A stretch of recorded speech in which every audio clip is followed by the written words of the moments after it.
The Post-Cold War World. 1.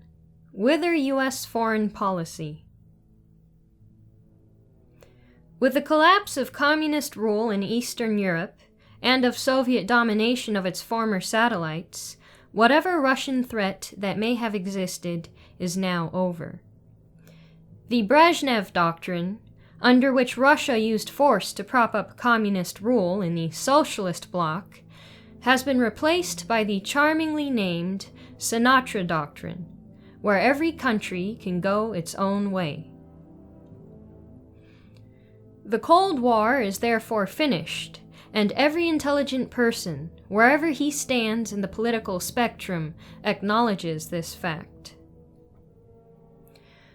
But if the Cold War died in the communist collapse of 1989, what can the ruling conservative liberal establishment come up with to justify the policy of massive intervention by the U.S.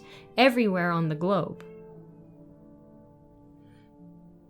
In short, what cloak can the establishment now find to mask and vindicate the continuance of U.S. imperialism?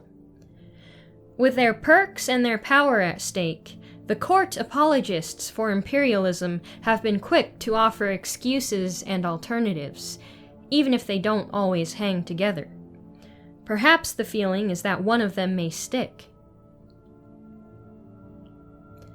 The argument for imperialism has always been two-edged, what the great old rightist Garrett Garrett called, in his classic The People's Pottage, a complex of fear and vaunting.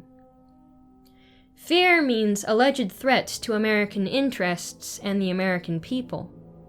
To replace the Soviet international communist threat, 3 candidates have been offered by various establishment pundits. 1 is international narco-terrorism. As long as the drug hysteria holds up, this menace is useful in justifying any and all invasions of third world countries, since there are usually drugs grown and traded somewhere in each of these nations. The phrase is useful, too, since it combines fear of dark-bearded terrorists, remember the non-existent Libyan hitmen of a decade ago, allegedly in the U.S. to get Reagan, with the drug menace.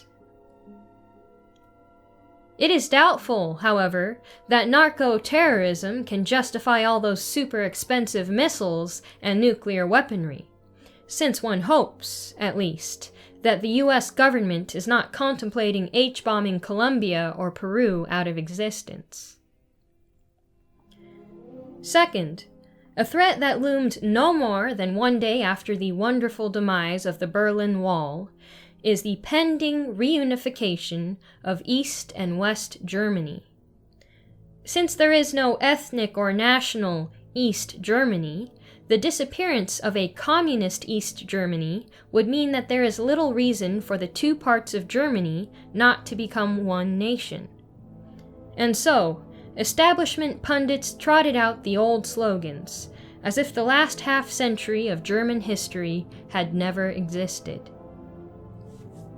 Hitler was brandished once more, with scarce any realization that Hitler only ruled Germany for 12 years, whereas a full 45 years have passed since his demise.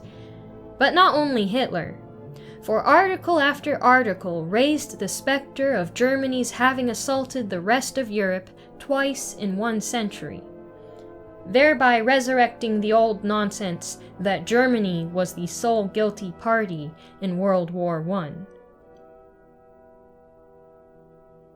It's as if all knowledge of the causes of World War I in this century have been wiped away, and we were back to repeating the vicious, lying propaganda of the Entente nations, Britain, France, Russia. In fact, the German government was probably the least guilty of the warring governments in that monstrous catastrophe, a disaster that set the stage for the emergence of Bolshevism and Nazism and led directly to World War II. Most bizarre of all, Some articles have actually blamed Germany for the Franco-Prussian War of 1871, one which observers at the time, as well as later historians, generally pinned on the expansionist ambitions of the French imperial tyrant Napoleon III. A third threat has been raised in the Wall Street Journal by that old fox, the godfather of the neocons, Irving Kristol. Kristol, in a rambling account of the post-Cold War world, leaps on the Islamic fundamentalist threat, and even suggests that the US and the Soviet Union should discreetly cooperate in putting down this looming world peril.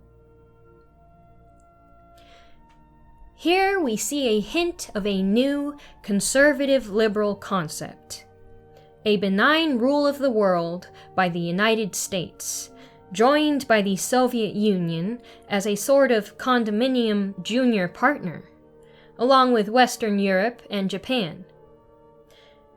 In short, an expanded trilateral concept.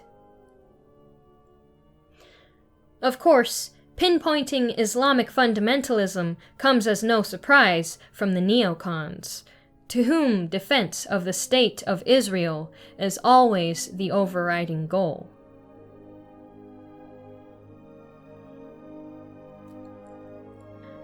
But in addition to the negative, there is the positive, the vaunting along with the fear. The positive carrot is the old Wilsonian dream of the US as global imposer of democracy. Since very few countries can pass the democracy test, or have ever done so, this poses an objective that suits the establishment interventionists fine. For here is a goal that can never possibly be achieved. A goal that can never be reached, but can always be kept shimmering on the distant horizon, is perfectly tooled for an endless policy of massive expenditure of money, arms, blood, and manpower in one foreign adventure after another. What the great Charles A. Beard brilliantly termed perpetual war for perpetual peace. Of course, egalitarians will be cheered by the fact that from this point on, American women will undoubtedly have the privilege of dying in combat along with their male colleagues. For the armed forces will soon be an employer offering equal opportunity death to all races and genders.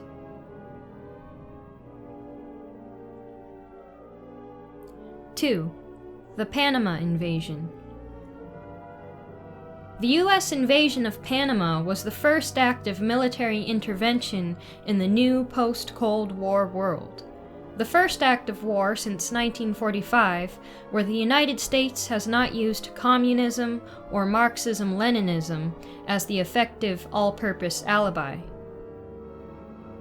Coming so soon after the end of the Cold War, the invasion was confused and chaotic, a hallmark of Bushian policy in general. Bush's list of alleged reasons for the invasion were a grab bag of haphazard and inconsistent arguments, none of which made much sense. The positive vaunting was, of course, prominent. What was called, idiotically, the restoration of democracy in Panama. When in blazes did Panama ever have democracy?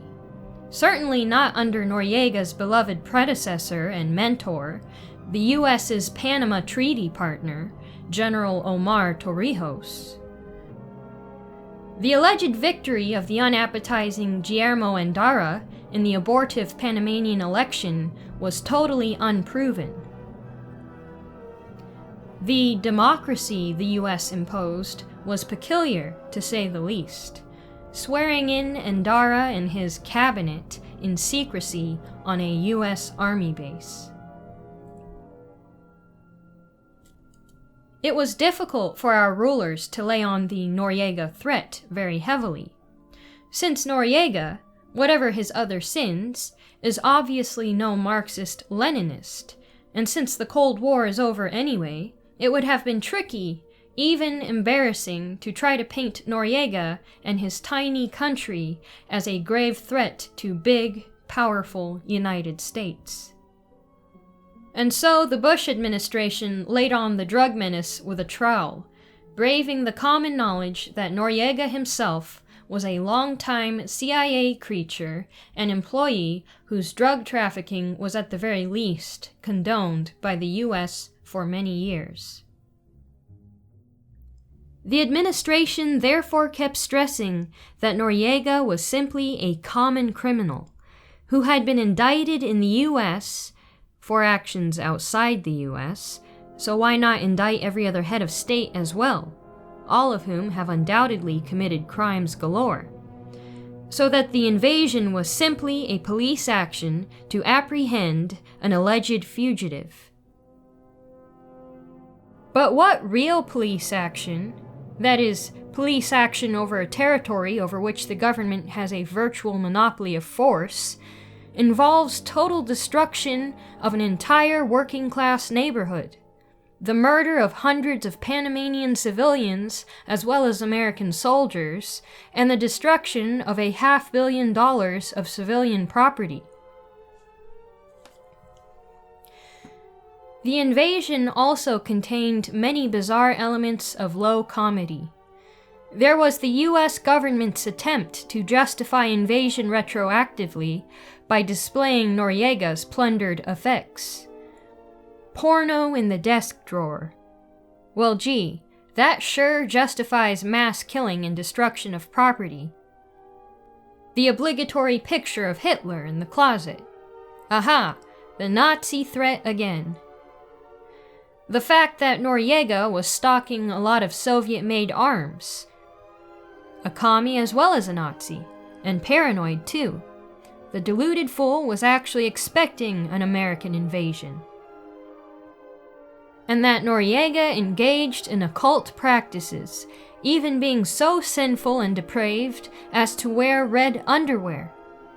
Well, that tears it. Conveniently overlooking Nancy Reagan's putting herself under astrological guidance and wearing a red dress, her best astrological color. Noriega's possession of a signed picture of the Pope was, of course, downplayed by the sickeningly obedient media. Is all the destruction of life and property worth the vengeance wreaked on Noriega for thumbing his nose at Bush? To say nothing of the many billions it will cost the US taxpayer to build up the economy that we have destroyed.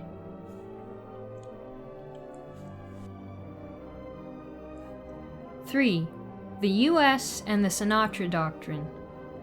In the meanwhile, the Soviet Union has been pursuing Gorbachev-Sinatra Doctrine.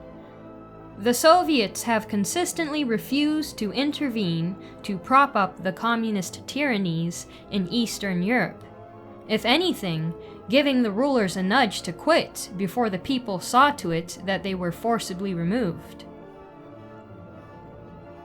When confronted with an insistent demand of the Lithuanian and other Baltic nations, not only for non-communism, but even for independence, Gorby has so far refused to send in troops to prevent what would be a breaking away from the Soviet Empire itself.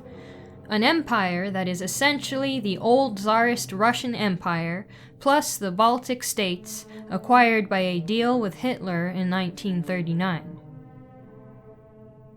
Instead, Gorby has unsuccessfully attempted to persuade the Lithuanians to stay in the USSR. So far, Gorbachev's stance contrasts admirably with the policy of the sainted Abraham Lincoln, who used massive force and mass murder to force the seceding southern states to remain in the Union. But how has the US government reacted to Gorby's Sinatra Doctrine? At first, with surprised acclaim. But after a while, a curious note began to seep into American comment. came the Romanian Revolution, when Secretary of State Baker publicly as much as urged the Soviet Union to send troops into Romania to topple the monster Ceausescu and impose democracy. To which the Russians replied in some puzzlement that they couldn't do that, since they had just gotten through repudiating the Soviet-led Warsaw Pact invasion of Czechoslovakia in 1968. How could they then turn around and repeat the performance? Furthermore, they had just finished denouncing the United States for its military aggression against Panama. The United States expressed befuddlement. Why are the Russians sticking to this narrow principle of non-intervention? Once again, when the Lithuanian crisis arose, the U.S. let it be known that it would look with some sympathy on the USSR sending troops into Lithuania. For after all, wouldn't this be an internal matter? And didn't Lincoln do the same?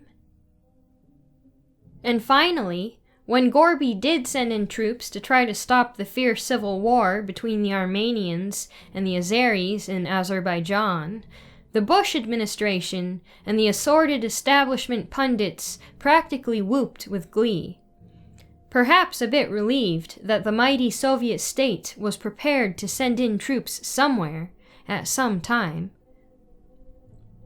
Maybe the establishment was getting nervous, thinking that perhaps the Soviet Union had gone all the way to libertarianism, thereby embarrassing the bullying foreign policy of the US of A no end, and establishing a beacon light for the world. Signed, Murray N. Rothbard.